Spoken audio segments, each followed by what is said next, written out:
Hai, kami dari kelompok 1. Ini adalah tugas pertemuan 1 tentang konsep risiko. Perkenalkan, nama saya Aji. Perkenalkan, nama saya Akila. Perkenalkan, nama saya Dava. Perkenalkan, nama saya Sofi. Ya, jadi kami akan membahas risiko terkait perusahaan startup di bidang clothing. Tujuan kita adalah agar produk kita bisa laris di pasaran dan brand kita bisa dikenal. Penetapan konteks, perusahaan startup clothing, perusahaan baru, lokasi store yang strategis, hambatannya yaitu banyak pesaing, branding produk yang belum kuat, dan modal perusahaan. Selanjutnya, identifikasi risiko. Yang pertama, risiko banyaknya pesaing. Penyebabnya adalah karena pakaian adalah salah satu kebutuhan primer. Makanya banyak perusahaan di bidang clothing. Tren fashion yang terus berkembang. Jadinya orang terus bersaing dalam menciptakan produk di bidang clothing. Yang kedua, risiko branding yang belum kuat. Penyebabnya adalah karena perusahaan baru. Jadi pengalaman masih sedikit. Lalu juga belum mempunyai konsumen atau pasar. Sedangkan banyak perusahaan lain yang sudah memiliki branding yang cukup kuat. Belum mempunyai kepercayaan konsumen. Karena konsumen lebih mempercayai brand yang sudah ada lama. Terakhir, yang ketiga, risiko modal perusahaan. Penyebabnya adalah karena kurangnya investor, modal yang terbatas, dan perputaran modal yang belum stabil. Selanjutnya, analisis risiko. Risiko banyak pesaing, analisa risikonya yaitu A. Karena tingkat pesaing tidak bisa dikontrol oleh kita, maka tingkat kemungkinan tinggi. B. Karena kita perusahaan startup clothing, maka tingkat pengaruh terhadap perusahaan tinggi. Yang kedua, risiko branding yang belum kuat.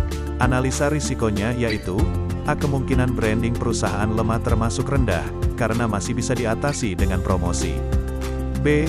Perusahaan masih baru, tingkat pengaruh terhadap perusahaan tinggi. Yang ketiga, risiko modal perusahaan. Analisa risikonya yaitu A. Kemungkinan hambatan modal perusahaan rendah, karena risiko modal masih bisa diatasi dengan melakukan pinjaman. B. Tingkat pengaruh terhadap perusahaan rendah. Evaluasi risiko, risiko banyaknya pesaing, prioritas risikonya nomor 1. Risiko branding yang belum kuat, prioritas risikonya nomor 2. Risiko modal perusahaan, prioritas risikonya nomor 3. Selanjutnya, bagaimana untuk mitigasinya? Yaitu fokus pada keunikan produk, misalnya dengan desain yang berbeda dari produk yang sudah ada di pasar agar membedakan produk dari pesaing dan membantu produk lebih menonjol. Yang kedua, meningkatkan promosi melalui sosial media dan website untuk menjangkau pasar yang lebih luas. Perusahaan juga dapat mengembangkan model bisnis lainnya seperti memasarkannya melalui toko online atau e-commerce seperti Shopee, Lazada, Tokopedia, dan lainnya. Serta memanfaatkan jasa pengiriman dengan biaya yang lebih murah. Hal ini membantu mengurangi biaya dan meningkatkan daya saing. Di sini perusahaan dapat menjalin hubungan yang baik dengan konsumen melalui platform-platform tersebut. Yang ketiga, menjalin kerjasama dengan pihak-pihak terkait, seperti toko-toko di sekitar lokasi ataupun event organizer, seperti menitipkan produk pada pihak tersebut lalu membagi hasil jika barang terjual, di mana ini juga membantu dalam meningkatkan brand dan menarik konsumen untuk mengunjungi toko fisik ataupun online.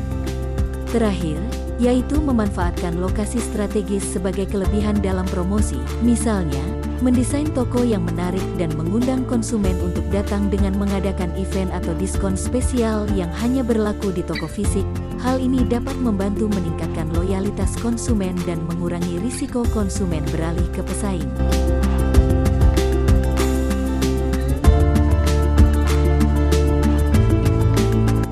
Sekian video dari kami. Terima kasih.